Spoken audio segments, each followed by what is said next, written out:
Poultry పరిశ్రమకు ప్రస్తుతం గడ్డు పరిస్థితి నడుస్తోంది. గుడ్డు రేటు పడిపోవటానికి తోడు కోళ్ల దానా ధరలు పెరిగిపోవడంతో పరిశ్రమ నష్టాల్లో ప్రయాణిస్తోంది. ఇక వేసవి తీవ్రతతో కోళ్ల పరిశ్రమపై దెబ్బ మీద దెబ్బగా పరిణమిస్తోంది. గుడ్ల ఉత్పత్తిలో రాష్ట్రంలోనే ప్రథమ స్థానంలో ఉన్న తూర్పుగోదావరి జిల్లాలో పౌల్ట్రీ పరిస్థితిపై సాక్షి టీవీ కథనం. పౌల్ట్రీ పరిశ్రమకు గోదావరి జిల్లాలు పెట్టింది పేరు. ఒక్క తూర్పుగోదావరి జిల్లాలోనే 500కు పైగా పౌల్ట్రీలు ఉన్నాయి. ఈ పౌల్ట్రీల్లో 1,30,00,000 వరకు కోళ్లున్నాయి.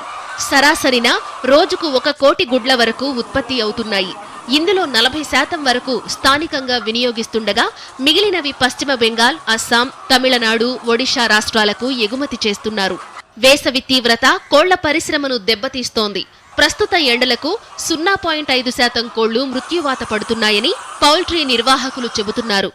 ఎండల తీవ్రత పెరిగితే ఆ నష్టం 3% వరకు పెరగొచ్చని వారు ఆందోళన చెందుతున్నారు. మన ఏరియాలో సుమారుగా జిల్లాలో 1 కోటి కోళ్ళు లేయర్ బర్డ్స్ ఉన్నాయి, బ్రాయిలర్ కాకుండా. ఈ లేయర్ బర్డ్స్ సమ్మర్ వచ్చేటప్పటికి మార్టాలిటీ విపరీతంగా పెరిగిపోతుందండి. టెంపరేచర్ నియర్గా 40 degrees వచ్చేటప్పటికి కోడి తట్టుకోలేదండి. 70 గ్రంథులు ఉండవు కోడికి. దానివల్ల ఆ బాడీ టెంపరేచర్ తగ్గించడం గురించి రొప్పటం మొదలు పెడుతుంది. ఆ రొప్పుతం వల్ల ఫీడ్ తిందో వాటర్ తాగదు.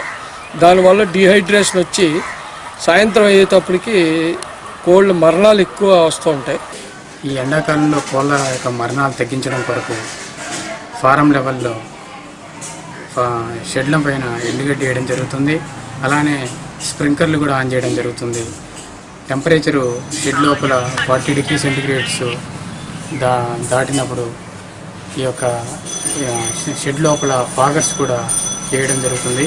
ఈ ఫాగర్స్ షెడ్ లోపల ఏరియాను కూలింగ్ చేసి ఈ యొక్క హీట్ స్ట్రోక్ నుంచి కోళ్లను కాపాడడం జరుగుతుంది. గతేడాది వేసవిలో 2% వరకు కోళ్లు మృత్యువాత పడ్డాయి.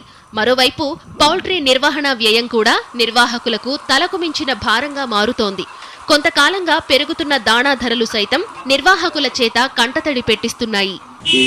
ఎక్కువగా ఈ ఎండ టైంలో ఈ వాటర్ ఫాలింగ్ అయ్యి చేసుకొని జాగ్రత్తలు తీసుకోవాలి. దీనివల్ల ఏంటంటే విపరీతంగా వేడికి తట్టుకోలేక కోళ్ళు చచ్చిపోతుంటే కనుక ప్రభుత్వం కూడా వీళ్ళని ఖచ్చితంగా ఆర్థికంగా ఆదుకోవాల్సిన బాధ్యత ఉంది.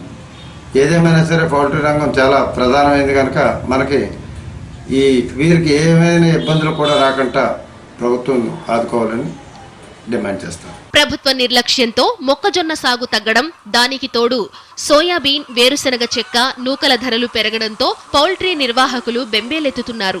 మరి ఏం చేసినా ఒక్క గంటలోనో 5 నిమిషాల్లోనో కూడా ఎన్నో మార్పులు జరుగుతుంటాయి. ఆ వేడి సడన్గా పెరిగితే ఆ రోజుని కొన్ని లక్షల కోళ్ళు మరణించడం జరుగుతుంది. మరి మన ఈస్ట్ గోదావరిలో 1,40,00,000 గుడ్లు పెట్టే కోళ్ళు ఉన్నాయి. మరి ఆ గుడ్లు పెట్టే కోళ్ళు గుడ్లు కూడా 12% నుంచి 15% గుడ్లు ఈ వేడికి తగ్గడం జరుగుతుంది. మరి ఈ తగ్గిన లాస్ కూడా అది మా మీదే పడుతుంది. కాబట్టి ఎన్నో రకాలుగా మేము లాసు ఈ వేసవకాలం వస్తలోకి జరుగుతుంటుంది. మొన్నటి వరకు మేత రేట్లు విపరీతంగా పెరిగినాయి. అది ఇంకా కంటిన్యూ అవుతుంది. కోడిగుడ్డు రేట్ ఏమో పతనం అయింది. ఈ లోపుగా వేసవకాలం వచ్చి ఎండలు బాగా విపరీతంగా పెరిగి సన్ స్ట్రోక్ తగిలి కోళ్ళు విపరీతంగా మరణాలు వస్తున్నాయి. ఎన్ని జాగ్రత్తలు తీసుకున్నా కోళ్ల ఫారాల పరిస్థితి అంత ఆశాజనకంగా కనిపించట్లేదు. ఇప్పటికైనా ప్రభుత్వం స్పందించి పౌల్ట్రీ రైతులను ఆదుకోవాలని కోరుతున్నారు.